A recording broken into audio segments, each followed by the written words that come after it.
Almost every safety precaution and procedure has been put in place because of a tragic injury or fatality, and diesel truck service shops have seen their share of those tragedies. Of course, the ghosts of those who were injured still roam the shops, playing with the equipment and harassing the technicians. Today we speak with Sara Rose, who has worked in many of these shops and made friends with some of the haints that still roam the shop's halls at night. Pull up the handbrake and tuck in for some stories today on Homespun Haints. Hello, Hainted Loves. Welcome to Homespun Haints. I'm Becky. Hello, I'm Diana. Are you all enjoying this heat? Yes, everybody loves the heat. It's so delightful. I just dropped family off on their way to Reykjavik this morning. I know, and I checked the weather and it was like 57 degrees Fahrenheit. What? What? In June? So nice right now. Nutty. All right. Yeah, I don't think we'll see 57 degrees until November here, but I hope you all are staying cool because it is brutal out there. most of the northern world. Well, yeah, down south you have winter, but the northern hemisphere, we're suffering. It's been really bad. A lot of people have succumbed to the heat in a fatal way. That's a nice way of saying they died. That's a very nice way. Succumbed in a Right. fatal way. Yeah. Yeah. I like that. I That like was that. kind of Yeah. What are you gonna do? Earth is trying to burn us off like maggots. like maggots. Get off me. Get off me. She's like, I'm done with you people. Bloodletting. We are the leeches, though. We are. One silver lining to remember is that no matter how hot you get this summer, you're not as hot as a drag queen wearing 2 pairs of pantyhose with couch cushions inside them and a big wig.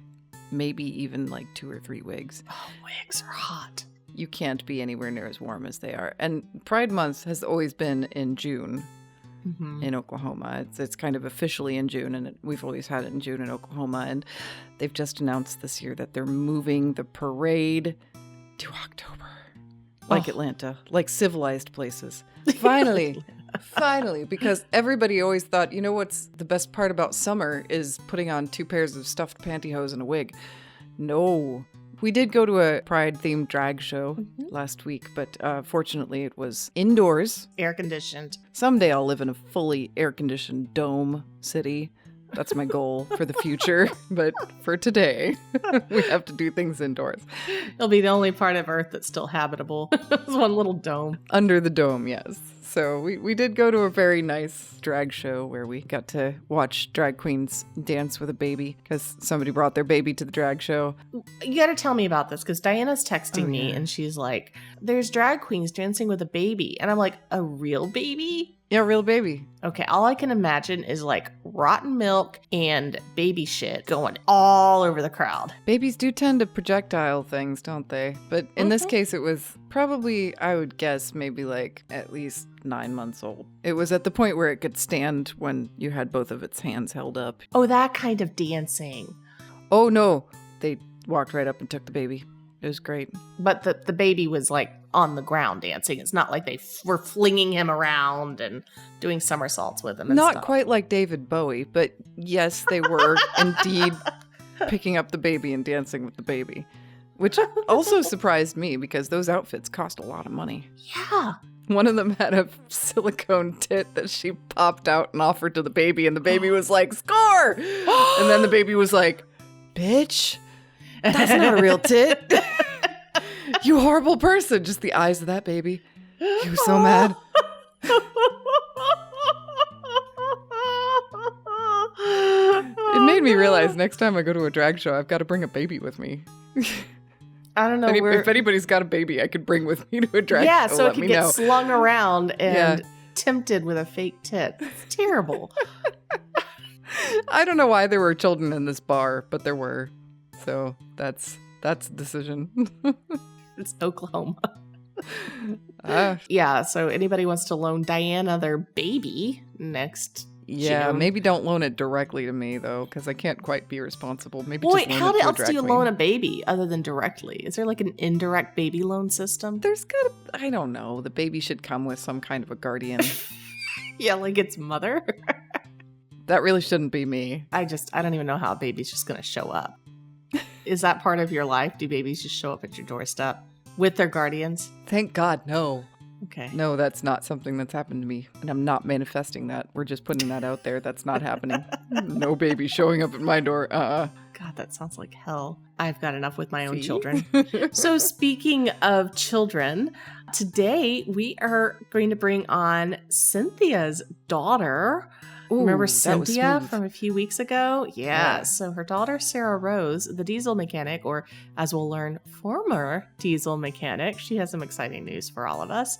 She is going to be here today to tell us the stories of her adventures, her ghostly adventures in the shops where she's worked, and then, of course, all throughout her childhood. And boy, I hope you're ready for this fire hose of ghosts, because there's a lot of them coming at you like a propelled drag queen's wig. Like a drag queen spinning a barfing baby. Yeah, there you go. Yeah, that's the right visual. Yeah. Yikes. It's always amazing to me when we get stories that not only is one person totally convinced is true, but somebody else saw the same thing, came to the same conclusions, and totally had the same experience all at once. I love that. I just love that, because you know me, I'm always questioning myself, going, well, I was the only person who saw that foot. Maybe it was a hallucination. Maybe it was just me. Maybe it was infrasound. Yeah, right. Can't hallucinate ghosts. They're really there. I can. I'm pretty sure I can. We all know you actually saw that foot, Diana. Speaking of hallucinations and other dangerous things, I think you have something for us today, Diana. This is true. I do have an episode of World's Most Dangerous. Okay, so today we're going to talk about the terrifying world's most dangerous elective surgeries.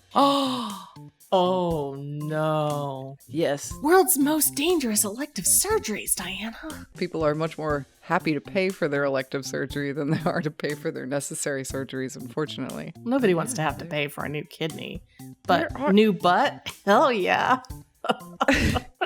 That you can see. It's like paying for the pretty renovations of your house instead of the ugly ones like new ductwork. Indeed, yes. And I think that it's important for a house to have good bones, and also a person to have good bones. Bone surgery is one of the things we're about to talk about. Wait, why would you elect to, taking out ribs so you can suck your own cock kind of thing? That is also one of the surgeries we're about to talk about, potentially, gosh. depending on how far down the list you'd like to go. Okay, all right. In other words, elective surgeries are basically surgeries that you don't need to survive.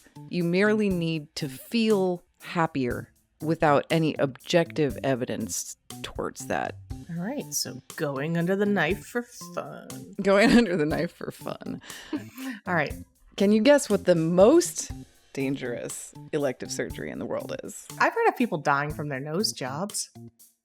That is so far down the list Really? that we're not even going to talk about it today. Okay, all right. When we're ordering most dangerous, of course, there's many ways to define most dangerous, like what kills the most people in a year. But I'm not doing that because those are boring surgeries. I want the weird ones, right? So I'm going with what percentage of people who participate in the surgery have a severely bad outcome. The first one on the list is actually fairly normal in Western society. Fairly normal liposuction? Nope, that's very far down the list compared Butt to this. implants?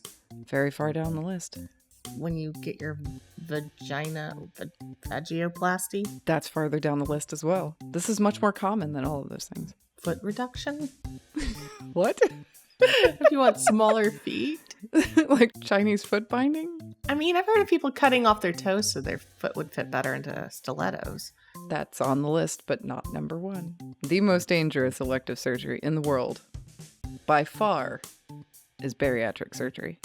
Oh, I was wondering if that was going to Yes. be. Wow. When you encompass all of the bariatric surgeries, the gastric bypass, which basically means you're cutting out a large portion of the stomach and attaching the esophagus directly to the small intestine, more or less.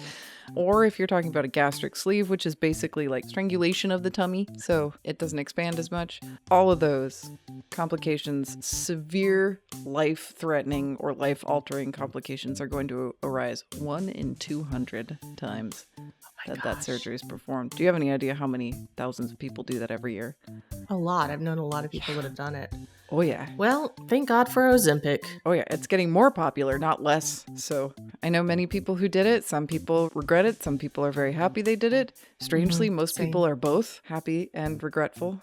Ozempic is probably like a beacon of hope to people who would otherwise have had to turn to this extremely dangerous surgery.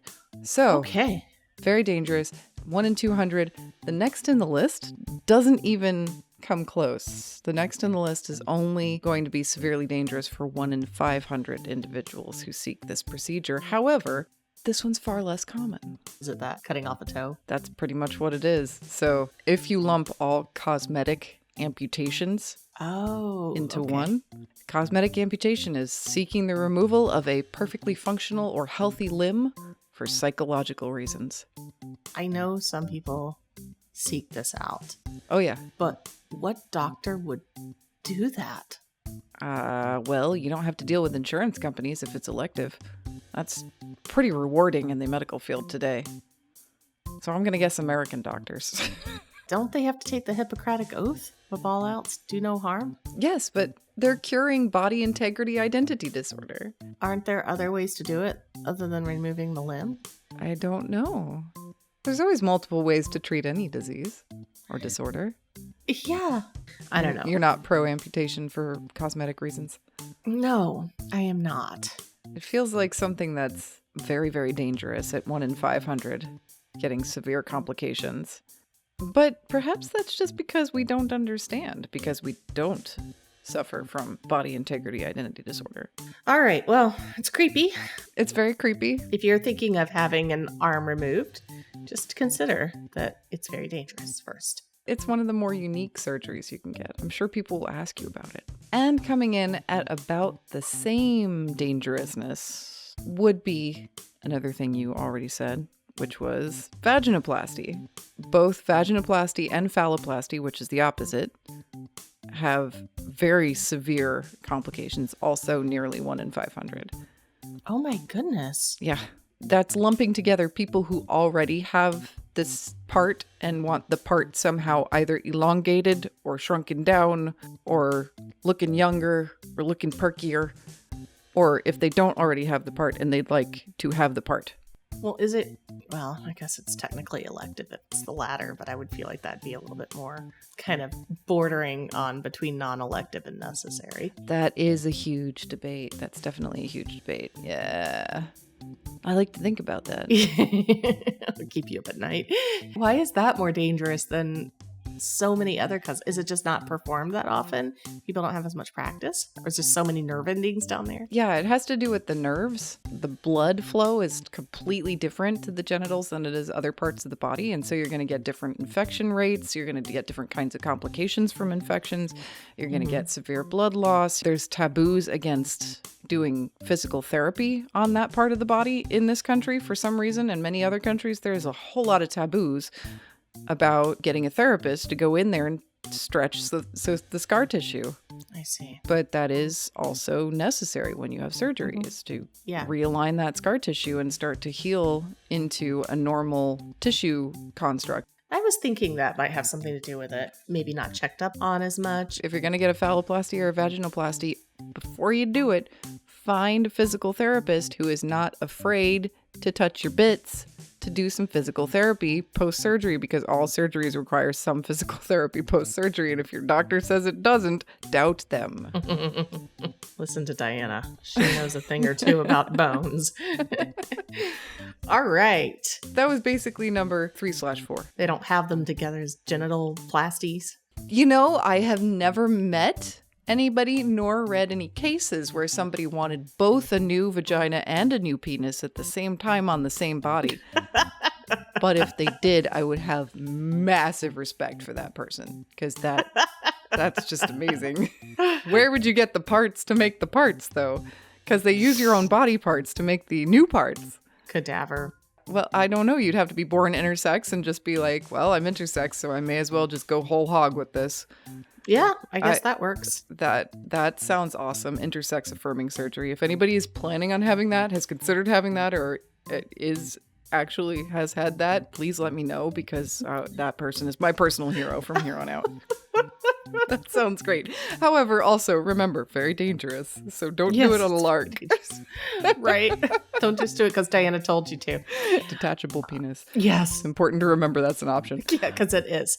So number 5. You already guessed this one as well. Liposuction? Yes. There are different levels of liposuction, believe it or not. And the most dangerous one is called high-def liposuction. High-definition liposuction is specifically... Is it like a record? Hi-fi liposuction. It's a lot more aggressive because it's specifically designed not just to remove fat from a specific part of your body, but to remove it in a specific pattern, like reshaping the body entirely, as opposed to just making the area smaller. Okay. I mean, that sounds like what you would want to go for. Why is it more dangerous? Because I guess it's so much more aggressive, and you might be going into places that it wouldn't necessarily be safe to do liposuction in, because there wouldn't be enough padding. You're trying to manifest the future shape as opposed to just pulling the fat out and seeing what happens. Very dangerous. It's almost as dangerous as vaginoplasty and phalloplasty. So almost 1 in 500 people have severe complications. These are not good odds. Okay, so number 6, please tell me it's farther down on the list. This is the one that has to do with bones. One of the ones that has to do with bones. And you're right, it is about half as dangerous as high-def liposuction. Trying to make yourself taller? Yes. Break your legs and rebuild them? Yes, you can have your fucking legs broken and re-stretched and reset for cosmetic reasons alone. Extremely dangerous. Very high risk of nerve damage, very high risk of blood clotting, high risk of your bones just not healing the way you hoped that they would heal and hurting forever. I wonder why. Yeah, so leg lengthening surgery, a risk of about 1 in 1,000 has severe complications. Now, I'm guessing that the only reason this is lower risk per participant than something as common as bariatric surgery or liposuction is because there's probably only a couple of specialists in the entire world who are like, yeah, I'm totally confident breaking your legs and making you taller, ma'am. No probs. I do that every day. There's probably not too many doctors who are just doing that on the regular. And so they have more practice. Okay. Right? Isn't that the only possible reason that could be safer than liposuction? Sorry, I was just still thinking about the leg breaking part. Yeah. No, I think you're probably right. Like, just wear really big shoes. I mean, I'm short. I am so painfully short. But I just... But I'm not going to judge if that's your bag and it makes you happier and yoga didn't do enough. Because you can actually lengthen your spine and get taller from doing yoga. Oh yeah, at least a quarter of your spine is made up of soft tissues that do in fact get larger when you take the pressure off. You're also, if you measure yourself when you first wake up in the morning and when you're ready to go to bed at night, you'll be different heights then too. Absolutely. But I guess if you must break your legs, find one of those 3 specialists. Or at least do it at an opportune time, like when you owe money to the mob. You can get your legs broken for free, and then you only have to pay for half of the procedure. Sorry, I'm trying to find a silver lining here. Situations in which I would consider having my legs broken on purpose. Sounds pretty safe, right? Thanks for doing this. We're all going to feel bad about our bodies now. We all need prettier genitals, longer legs. Are there any of those that you've been considering or that you wanted to get? No, absolutely not. I am never doing any kind of cosmetic procedure again after my experience trying to do cool sculpting, which I will not get into here, but let's just say it was bad. There's an episode about that if you need to hear it. Thank you. Now I really don't want to do them all, but that's okay. Nice. If you do want to have any of these procedures, please make sure you do your research. Make sure it's not the doctor's first time. I won't even get my teeth whitened. That's how chicken I am. Had so many doctors like, I could whiten those up. And I'm like, yeah, so can Photoshop. That's just what we're going to stick to right now. Photoshop is always safe, except for your self-esteem. Nobody needs that left years ago. Remember, we live our lives on screen now, so does it really matter? Do we need fillers if we have filters? This is why I only have hair in the front of my head, not in the back. Yeah. Diana's actually a two-dimensional cardboard standee. Turn her around, you just see corrugation. It's true. But I look real from the front, don't I?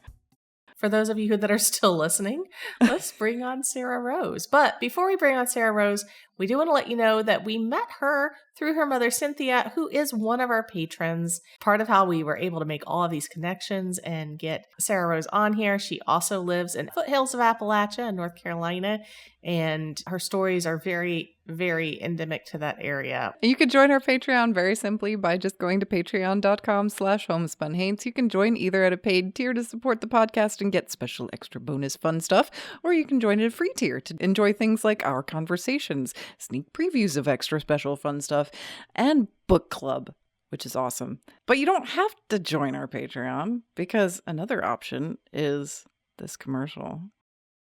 Becky, Diana! why does Ella look so sad? She's been really glum lately because she hasn't achieved the worldwide stardom that she knows is her birthright. Oh, that's terrible. People have heard of Lil Bub, Grumpy Cat, and Pussy Galore. Surely they've heard of Ella Kalimnik, the world's podcasting cat? No? I took Ella to the Hollywood Walk of Fame the other day, and not a soul recognized her. In fact, we were even asked to leave after the cabbage incident.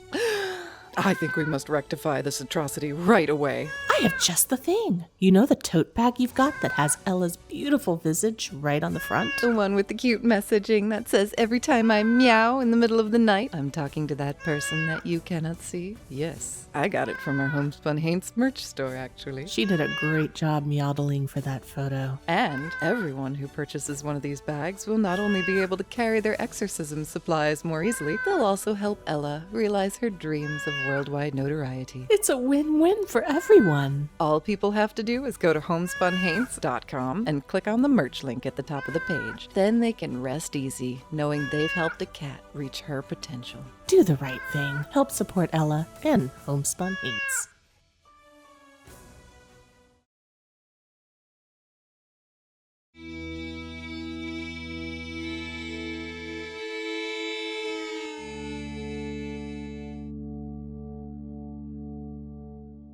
Today on the show, we have a very special surprise for you all. A little while ago, we heard from Cynthia, and she mentioned that her daughter had some stories, and we are so lucky today that her daughter, Sara Rose, is on the show to share her story. So Sara Rose, thank you so much for joining us. This is great. It's like a twofer. It's a lateral tasting Yes. of ghosts. So Sara Rose, you're a diesel mechanic, correct? Yep, I was. My last day was on Saturday. I'm changing careers now, but I was a diesel mechanic for 3 years. Yeah. Oh, okay. My goodness. Well, congratulations on the career change. Yeah, no, it wasn't a thing really when Mom was on, so that's why it's kind of like new. Sweet. Good news. Do you mind sharing what is this new path that you're going down? I'm going into cosmetology, actually. I'll be doing hair and hopefully coloring hair and kinds of fun things. I'm walking at Diana's pink hair over here, and I'm like, yes, I want to do that. So cool. Kind of the opposite of working in a garage, huh? Oh, Well, very no, different. she zhuzhed up engines, and now she's going to zhuzh up people. It's fair. That's fair. Working with your hands. That's good. I'm going to use that. Well, congratulations on the change. A completely different clientele. Oh, Hopefully very much so. And they're going to be alive this time, so. Exactly. If you scratch one, they'll notice. Well, speaking of, you have a whole bunch of stories from your time working in the garages from not alive entities. Exactly. Yeah, we actually, when we interviewed Cynthia, we heard Phil pipe up in the background. Yes. We can start with Phil first, because I know he was itching a little bit to be talked about. So Phil's backstory is he was on work release. This was in the early 90s. He was on work release with the prison, and he was working at the shop cleaning trucks. And the way that the bays were set up, there was a wall, and then they would come in vertically, and it was a flat nose trucks you see. Um, it was one of those. And so he was sitting there and he was cleaning the front of the truck, and they did not have safety precautions in place and didn't have wheel chocks placed underneath the tires of the trucks. No. Oh no. And somebody got into the truck while it was running, popped it out of gear, and Phil was crushed between the wall and the truck. Oh and shit. was dead immediately. Like as soon as they moved the truck. Okay, Let's good. hope so. It was very quick. So he, over the years, got the name Pancake. He did not like the name Pancake because he got squished. I did laugh the first time I heard it, but because he was Phil. squished, he was named Pancake, and I was the one who was able to communicate because my mom I'd channel him, and she'd be like, "Hey, Phil wants you to know this." I just usually turned my brain off when I was at work. Normally, I only noticed things when things were moving. And so Ooh. the first interaction I had with Phil, I was by myself. It was, I think, 12 o'clock at night. Everybody was up at lunch. And I heard steps circling in the bay next to me. And there was a truck in it, so it was walking the length of the truck in the bay. And it was just a little circle that he did, and then he stopped. Like, there's nobody here. There wasn't a driver that got in, because I would have saw him, because it was from the front of the truck to the back around, and he did that twice. And I was like, what the hell? So that was the first experience I had. I'm like, okay, Pancake's in the shop. The other big experience I had with him, this is the one that I was like, okay, we gotta talk about this. Like, we gotta set some boundaries. I was doing a service on a truck. You guys know what sleepers are, right? They're called sleeper cabs because they sleep in the truck. They've got kind of a mini RV up in the cabin. Yeah, exactly. And they're nice. They are nice. As long as people don't crash them, they're amazing. I was in the sleeper cab, and you have to do these tests to make sure shit's working. All of a sudden, the lights in the truck started flickering, and there's a little thing called an S-bar, and that's the heater.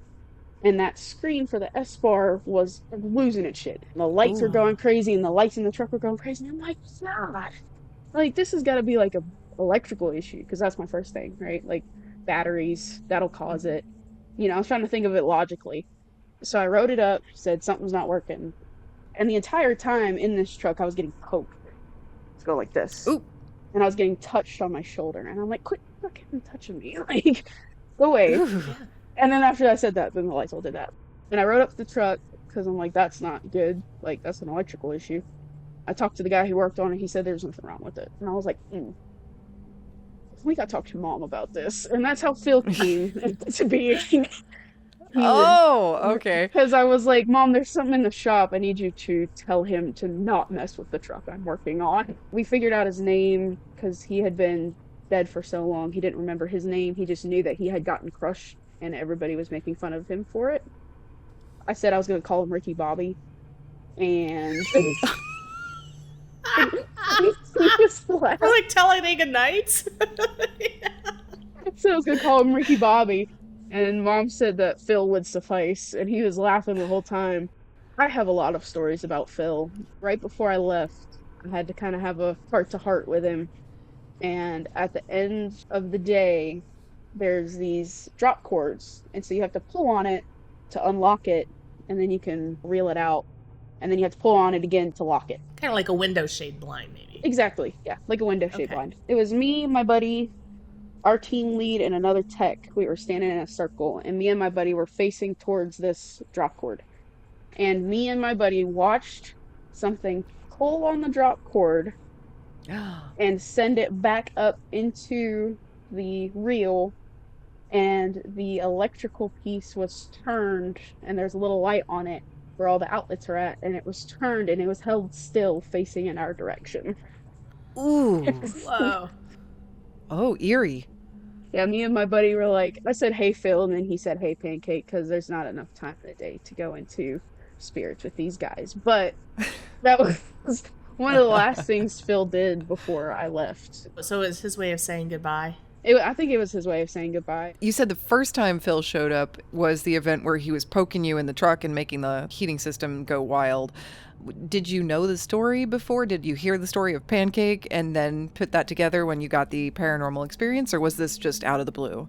No, so I had heard the story of Pancake before I had even started working at that shop because they are so big on safety now because of Phil and because of drivers starting trucks and driving away while people are under it. So it was a thing, it was a story. It was like, yeah, this guy got killed because we didn't have safety precautions. Okay. Precautionary tale. Mm-hmm.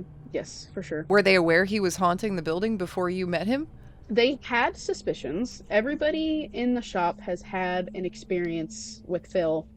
Phil will open doors and close doors, and there will be boot steps, and nobody will see the person walking through the shop because they'll come out and they'll be like, oh, especially middle of the night, third shift, nobody's there. They'll walk out thinking somebody's walked into the shop, and there's nobody there. A lot of guys have had the radio cut on and off, which I think the radio times out, so I think only sometimes that has been Phil. And it's not been all the time. Everybody has had some sort of experience where they're like, I don't like being here at night. A lot of people heard him talk too. They would hear a man's voice come through a hallway and they'd be like, hello. And I've heard Phil too, because I've been on the phone with somebody I worked with in the middle of the night, and I've heard a man's voice say hello into the phone.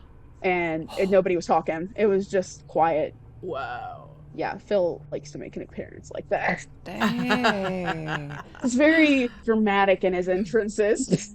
Is that all he's said to anybody is hello so far? So far, it's only been hello. I don't think anybody's listening enough to try to hear something else. Nobody was frightened of Phil when you got there. Yeah, it was just, he was more of, I don't want to say a nuisance, but he was more of a, like, oh, this shit happens sometimes. We forgot to mention, you are in North Carolina, and people tend to be a little bit more believing in those things there. Get to where you're like, yeah, that's part of life. Yeah, exactly. That's how they talked about it too. They would always be like, yeah, that's part of life. Like, he's just there. Yes, exactly. That leads into my other one, who's JJ Johnny James. In the area I worked in, because we are in North Carolina, I don't know if y'all have ever been to Charlotte before. Yeah.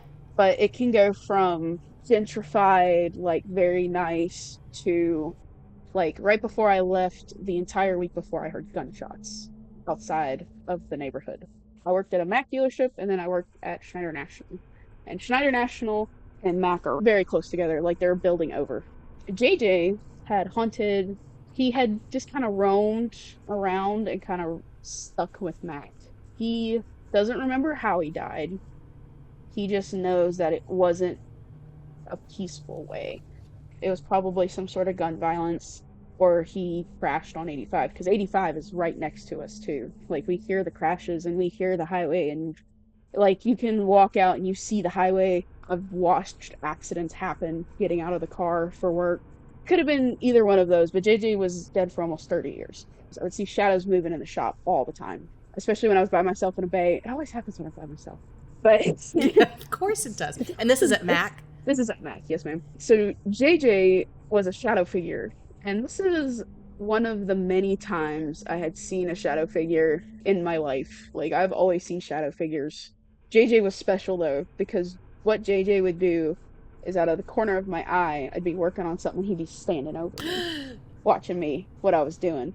He thought it was a really fun game to look like Phil, who was an actual live person. Oh, not the Phil. Not the Another Phil. This is another Phil. This is an alive person. Oh. He worked in the shop with me. He would make himself look like the guy I worked with and would walk across the bay. And I'd go up to Phil later on and I'd be like, Phil, did you walk across the bay earlier? He goes, no, I've been working here the whole time. And he's in the front of the shop. And I'm like, I freaked him out one day with JJ though. JJ helped me find tools a lot. He was a very helpful ghost. Phil was more of a throw things and get your attention and then be like, hey, I gotta say something to you. He did help me find my sockets a couple of times, but JJ, he was a homie. I have a toolbox. It was a rolling cart toolbox. And so the lid came down and then there was a compartment to work in and I kept my sockets in. I could not find this 10 millimeter socket. Of course, it's always the 10 millimeter, but like it's always my mechanics understand. I could not find it. It was a snap-on quarter inch. I was so upset because I'd spent money on this set and had just gotten the set. And I'm like, where is my socket? I'm like, okay, JJ, you can help me out. That would be great. After I had walked around the truck, I heard something inside of my toolbox. I'm like, what the fuck was that? And I walk over, and there's my socket just laying in the top of my box, waiting for me. I was like, yes! I had chills. I was so freaked out. He liked to mess around with things. There's one time, there's these little brass fittings that you put on batteries on trucks, and you hook your jumper cables to them, or you test your batteries, whatever it is you're doing. And I had dropped it under the truck. I'm like, okay, whatever, I'll grab it later. Like, it don't matter. I walked away, and I walked back over, and that little brass piece was tightened down on the battery. And No way. yeah, Whoa. and it was tight too. I had to go get my wrench to get it off. Whoa! JJ's strong! JJ was beefing that next time. I tightened it all the way down, and I'm like, dude, and I took a picture and I sent it to Mom, and Mom was like, JJ's practicing. And I'm like, can you tell him not to put shit on so tight at least? He was a character. Sara Rose, you have so many stories to share, including a whole slew of terrifying experiences from your childhood. We will be sharing those stories on next week's episode, so Haunted Loves, be sure to watch out for next week's show to hear more stories from Sara Rose. Wow. Well, we can't wait to hear future stories in haunted cosmetology. Yeah, your salon that you go into might be haunted. I did tell Phil he could join me at my salon once I got to a salon because I told him he couldn't follow me home. Maybe I can come back and Phil will be with me. It's hard to get crushed to death in a salon. Seems like a safer place. It is hard, a little bit safer. Chemicals are a little different, but trucks won't crush you. Just some fumes, some burns, slice a fingernail off, you know. Simple things. Yeah, other than that, pretty safe. Sara Rose, this has been so much fun to talk to you. You are a fabulous storyteller. Thank you so much for coming on and sharing with us. Yeah, good luck with cosmetology school and all. Thank you. Haunted Loves, this is so much there in that part of North Carolina. I don't think you could help but have a spooky day. Homespun Haints is hosted by Becky Kielimnik and Diana Doty, and produced by Homespun Haints Media LLC. Editing and music by Becky Kielimnik. Show notes by Diana Doty. If you have a ghost story and you'd like to be considered as a guest for this podcast, please visit our website at homespunhaints.com/submit.